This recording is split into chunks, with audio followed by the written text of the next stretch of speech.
गंभीरा bridge के टूटे हिस्से में फंसे टैंकर को 27 दिन बाद अंततः बाहर निकाल लिया गया। केमिकल से भरे टैंकर को निकालना बेहद मुश्किल और पेचीदा काम था, इसलिए विभिन्न प्रयास फेल हो जाने के बाद एक्सपर्ट्स को बुलाया गया। इस टीम ने आधुनिक तकनीक की मदद से टैंकर को बाहर निकाल लिया।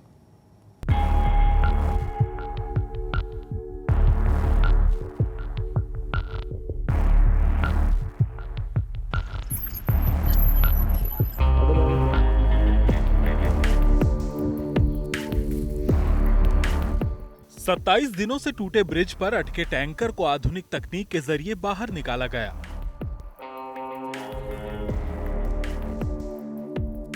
वडोदरा के पास गंभीरा ब्रिज टूटने की वजह से ये टैंकर करीब 1 महीने से इसी तरह टूटे ब्रिज से लटक रहा था।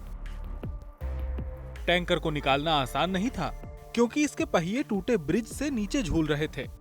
रस्सियों के सहारे टैंकर को पीछे से खींचना नामुमकिन हो गया था। इस टैंकर को निकालने के लिए मरीन इमरजेंसी रेस्पॉन्स सेंटर की टीम ने आधुनिक तकनीक का इस्तेमाल किया। पहले 2 कैप्सूल बलून को टैंकर के नीचे डाला गया। इसके बाद बलून में धीरे धीरे हवा भरी गई।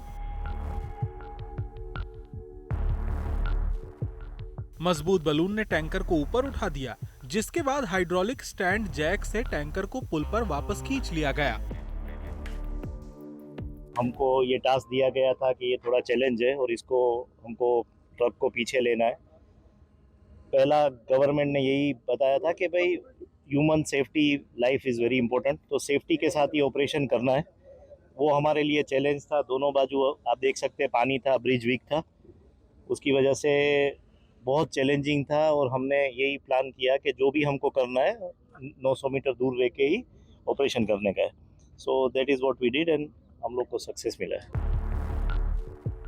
ये काम आसान नहीं था और जरा सी गलती से काफी नुकसान का डर था। इस काम में करीब 60 लोगों की टीम लगाई गई, जिन्हें ऐसे ऑपरेशन में महारत हासिल है। टैंकर को हटाने का ये काम प्रशासन की कोशिशों से ही मुमकिन हो सका। बहुत चैलेंजिंग टास्क था, बिकॉज एक तो ब्रिज की स्ट्रक्चरल इंटीग्रिटी, सेकंड दोनों तरफ नदी है, तो इन्होंने लोड लेने के लिए भी जो 900 मीटर दूर से पूरा पुल भी किया है, 900 मीटर दूर पूरा जैक का सेटअप किया। सिमिलरली न्यूमेटिक एयर बैग्स लगाकर आगे वाला पोर्शन जो लिफ्ट करना था ट्रक का, क्योंकि वो ऑलरेडी 5 फुट नीचे टिल्टेड था, उसको लिफ्ट करने के लिए न्यूमेटिक एयर बैग्स का उपयोग किया। सो बहुत ही, एंड पूरे ऑपरेशन का सुपरविजन और मॉनिटरिंग भी यहाँ पर 900 मीटर दूर अपने ऑफिस से एयरबोर्न ड्रोन से पूरा सुपरविजन किया। 9 जुलाई को गंभीरा ब्रिज का एक हिस्सा टूटने से ये टैंकर कई हफ्तों से इसी तरह लटका हुआ था। अब टैंकर के हट जाने से प्रशासन ने भी कुछ राहत की सांस ली है। आनंद से हिताली शाह। गुजरात में Par Tapi Narmada river link project को लेकर एक बार फिर से राजनीतिक चिंगारी सुलगने लगी। इसके विरोध में आदिवासी संघर्ष समिति ने 14 अगस्त को जन आक्रोश रैली का ऐलान किया।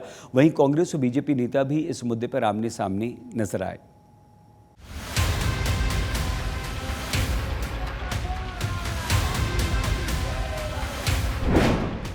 गुजरात में Par Tapi Narmada river link project पर फिर शुरू हुआ सियासी संग्राम। अनंत पटेल जिस तरह से आदिवासी समाज को भटकाने की कोशिश कर रहे हैं, वह पूरी तरह से झूठ पर आधारित है। 14 अगस्त को बड़ी जन आक्रोश रैली का ऐलान। 14 अगस्त को एक बड़ी आदिवासी जन आक्रोश रैली वलसाड़ जिले के धर्मपुर में करने जा रहे हैं। क्या आदिवासियों को गुमराह करके उकसा रहे हैं कांग्रेस विधायक? एक इंच जमीन हमारी और एक बूंद पानी हम किसी डैम परियोजना में देने वाले नहीं है। हमारे आदिवासी जनता को बिल्कुल गुमराह कर रहे हैं। उनके द्वारा कही गई बातें पूरी तरह से गलत है। Par Tapi Narmada river link project के मुद्दे पर गुजरात में एक बार फिर सियासत सुलगने लगी है। इसके विरोध में आदिवासी संघर्ष समिति ने बड़ी जन आक्रोश रैली का ऐलान कर दिया है। ये रैली 14 अगस्त को वलसाड़ के धर्मपुर में होगी, जिसके जरिए इस मुद्दे पर आदिवासियों को एकजुट करने की कोशिश की जाएगी। कांग्रेस विधायक अनंत पटेल पूछ रहे हैं कि जब साल 2022 में खुद मुख्यमंत्री भूपेंद्र पटेल ने इस प्रोजेक्ट को रद्द करने का ऐलान किया था, तो अब इसका डीपीआर संसद में क्यों पेश किया गया? जो साउथ गुजरात में जो 5 जिले हैं, सभी जिलों के कई गांवों में ये इफेक्टेड है। तब की जो योजना थी उसमें 7 डैम थे और अभी जो लोकसभा में उसका डीपीआर रजू किया गया उसमें 9 डैम बनने जा रहे हैं। हम सब आदिवासी समाज और आदिवासी संघर्ष समिति, डैम विरोध की संघर्ष समिति है, उसकी अगुवाई में हम 14 अगस्त को एक बड़ी आदिवासी जन आक्रोश रैली वलसाड़ जिले के धर्मपुर में करने जा रहे हैं। ये महाराष्ट्र की पार नदी सूरत की तापी और नर्मदा नदियों को जोड़ने वाला प्रोजेक्ट है, जिसका मकसद कच्छ और सौराष्ट्र के सूखे इलाकों में पानी पहुंचाना है। अनंत पटेल का दावा है कि इस प्रोजेक्ट में 9 डैम बनाए जाएंगे, जिसका असर 5 जिलों में होगा और 50,000 से ज्यादा आदिवासी परिवार इससे प्रभावित होंगे। हमारे जो भी गांव हैं वो डूबने जा रहे हैं। हमें हमारे 50,000 से ज्यादा आदिवासी परिवार हमारे उसमें इफेक्ट कर रहे हैं और हम उसका विरोध करने के लिए हम वहां पे बड़ी सभा भी रखेंगे और रैली भी निकालेंगे। पर हम 1 इंच जमीन हमारी और 1 बूंद पानी हम किसी डैम परियोजना में देने वाले नहीं है। वहीं बीजेपी विधायक कांग्रेस के दावों को सिरे से खारिज करते हुए कह रहे हैं कि संसद में इस प्रोजेक्ट से जुड़ा कोई डीपीआर पेश ही नहीं किया गया। कांग्रेस पार्टी आदिवासियों को गुमराह करके उकसाने की कोशिश कर रही है ताकि आने वाले पंचायत चुनाव में इसका सियासी फायदा मिल सके। हमारे बांसदा के जो विधायक हैं अनंत भाई पटेल, उन्होंने 3-4 दिन पहले धर्मपुर में एक स्टेटमेंट दिया था और ये जो स्टेटमेंट था वो पार तापी रिवर लिंक का था। मुझे लगता है हमारे आदिवासी जनता को बिल्कुल गुमराह कर रहे हैं। उनके द्वारा कही गई बातें पूरी तरह से गलत है। अनंत पटेल जिस तरह से आदिवासी समाज को भटकाने की कोशिश कर रहे हैं वह पूरी तरह से झूठ पर आधारित है और केवल राजनीतिक लाभ के उद्देश्य से किया जा रहा है। साल 2022 में पार तापी नर्मदा लिंक प्रोजेक्ट का ऐलान होते ही इसका जबरदस्त विरोध हुआ था। तब आदिवासियों के आक्रोश को देखते हुए विधानसभा चुनाव से 5 महीने पहले मुख्यमंत्री भूपेंद्र पटेल ने इस प्रोजेक्ट को रद्द कर दिया था। अभी गुजरात में विधानसभा चुनाव दूर हैं।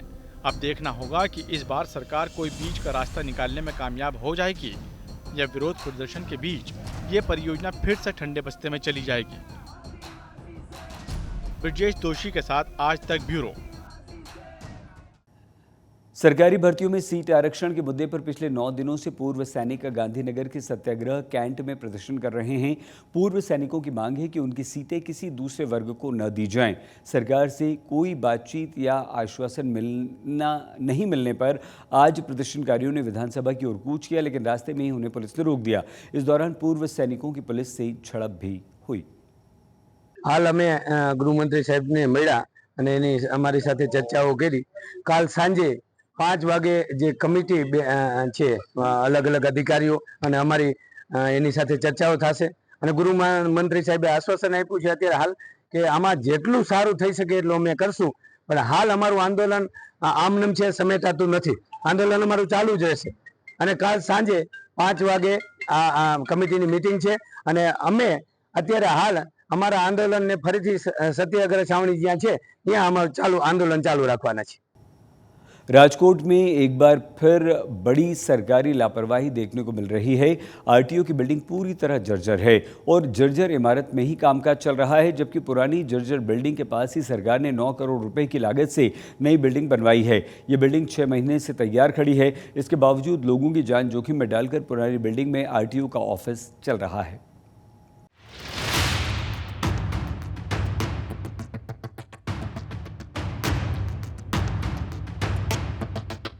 ये भव्य इमारत राजकोट आरटीओ का नया दफ्तर है। इस बिल्डिंग को बनकर तैयार हुए 6 महीने से भी ज्यादा समय बीत गया।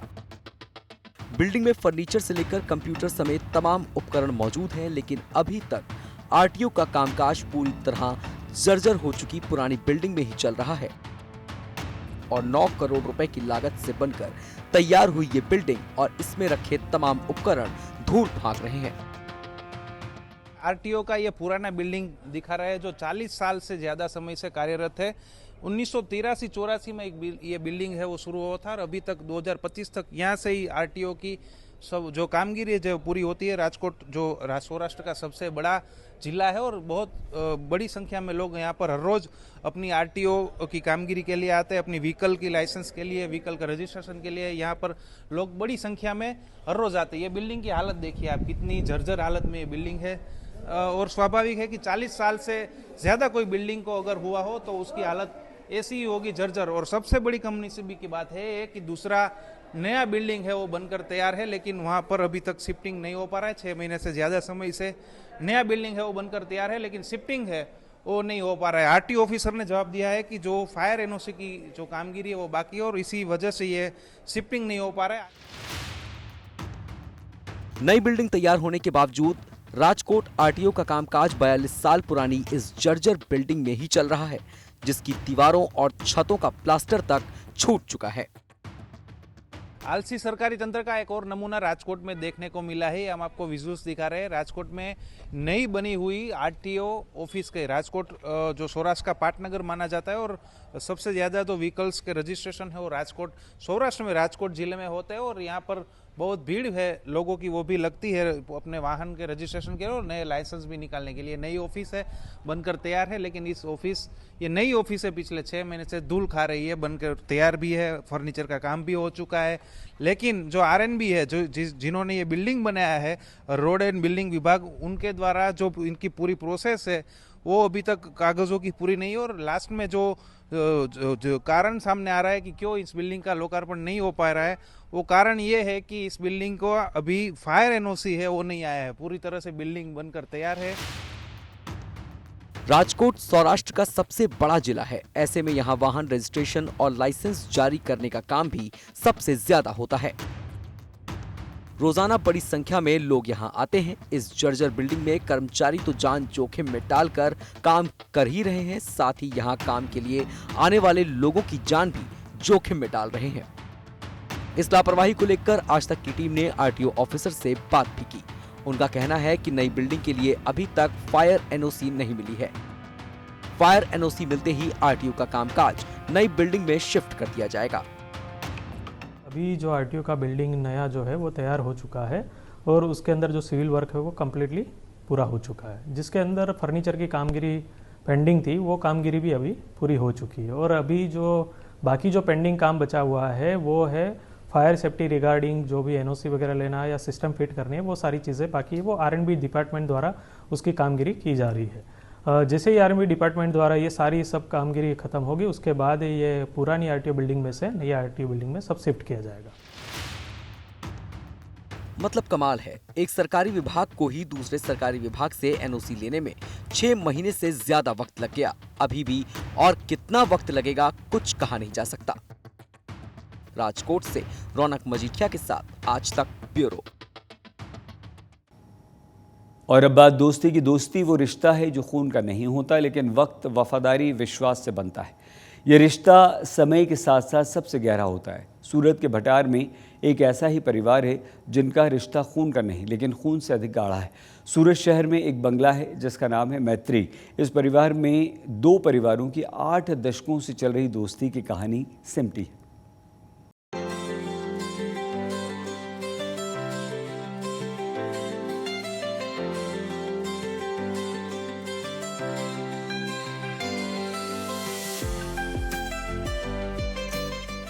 सूरत का ये देसाई परिवार आज एक मिसाल है जो बताता है कि अगर भावनाएं सच्ची हों तो दोस्ती भी पीढ़ी दर पीढ़ी तक जा सकती है।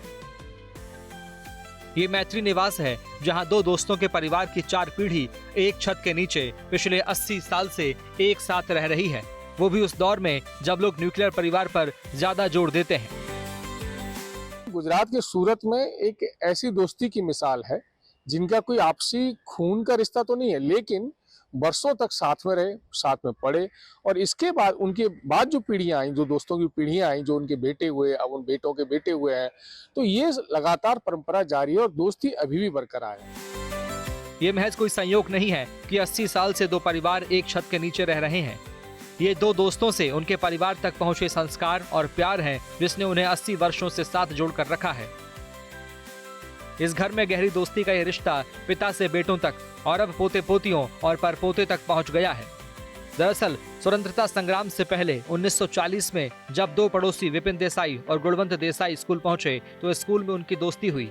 समय के साथ उनकी दोस्ती गहरी होती गई। दोनों ने एक साथ पढ़ाई की, आजादी के आंदोलन में एक साथ हिस्सा लिया, यहाँ तक कि दोनों ने खेती और रोजगार भी एक साथ मिलकर ही किया। इनमें दोस्ती इतनी गहरी रही कि जब देश में इमरजेंसी लगी तो दोनों दोस्त साथ में जेल भी गए। चौथी पीढ़ी चल रही है। द्विज और व्योमी वो चौथी पीढ़ी हो गई। जिंदगी के उतार चढ़ाव में एक साथ कदमताल करने वाले इन दो दोस्तों के बीच अद्भुत केमिस्ट्री का गवाह रहा है ये मैत्री निवास। इस बिल्डिंग में रहने वाले दोनों दोस्त अपनी जिंदगी पूरी करके चल बसे तो उसके बाद उनके बच्चों ने गाढ़ी दोस्ती को बरकरार रखा। आज दोनों परिवारों की दोस्ती दूसरी के बाद तीसरी पीढ़ी तक पहुंच गई है। तो विपिन भाई ने परिवार का ख्याल किया और फिर तो जब देश आज़ाद हुआ इन्होंने तो एसएससी के बाद दोनों गुणवंत भाई, विपिन भाई, सुमन भाई सबने अभ्यास छोड़ दिया था। देश आज़ाद हुआ फिर वापस वो पूना एग्रीकल्चर यूनिवर्सिटी में साथ में पढ़ने गए और उन्होंने बैचलर ऑफ एग्रीकल्चर किया और कल्पना की थी कि एक टॉल्स्टॉय फार्म बनाएंगे, नौकरी नहीं करेंगे, टॉल्स्टॉय फार्म बनाएंगे, साथ में खेतों के साथ किसान बन के जिएंगे प्रकृति के साथ, ऐसा तय किया गया था। लेकिन फिर किसी को रिजर्व बैंक ऑफ इंडिया में नौकरी मिल गई, किसी को फॉरेन सर्विस में नौकरी मिल गई, तो लोग दोस्त जो थे वो अलग अलग होने लगे क्योंकि सबकी आर्थिक स्थिति बहुत सामान्य थी। तो फिर ये दो रह गए, गुणवंत भाई और विपिन भाई। वो दोनों तो तय किया कि हम तो किसान की ही काम करेंगे और खेती ही करेंगे, साथ में रहेंगे। 80 साल बाद भी दोनों परिवार मैत्री निवास में एक साथ रह रहा है। दोनों परिवार अपने पुरखों की दोस्ती की विरासत को जिंदा रखे हुए हैं। आज मैत्री निवास में दोनों दोस्तों के बेटे, उनकी पत्नी, पोता पोती समेत 10 लोग रह रहे हैं। गुणवंत देसाई और गौतम देसाई में जैसी दोस्ती थी ठीक वैसे ही दोस्ती उनके बेटों में भी है। किस तरह से परिवार को मेंटेन करते हैं? मान लीजिए आप लोग दोनों लोग के पिताजी दोस्त थे, उसके बाद आपने किस तरह से संभाला? दोस्ती में निभाना है तो फिर लेट गो करने की भावना होनी चाहिए तो ही संबंध टिकता है, नहीं तो संबंध नहीं टिकेगा। तो अब आपकी तीसरी चौथी आपके बाद भी पीढ़ी शुरुआत साथ में सब हो गई, कितनी 3-4 पीढ़ी इकट्ठी हो गई होंगी? चौथी पीढ़ी चल रही है। द्विज और व्योमी वो चौथी पीढ़ी हो गई। ये घर दो परिवारों की 4 पीढ़ियों से चलती आ रही दोस्ती का जीता जागता उदाहरण है। इनके लिए मैत्री सिर्फ एक नाम नहीं बल्कि रिश्तों में रची बसी एक भावना है जो बताती है कि सच्ची दोस्ती पीढ़ियों तक कायम रह सकती है। संजय सिंह राठौड़, सूरत, गुड न्यूज टुडे।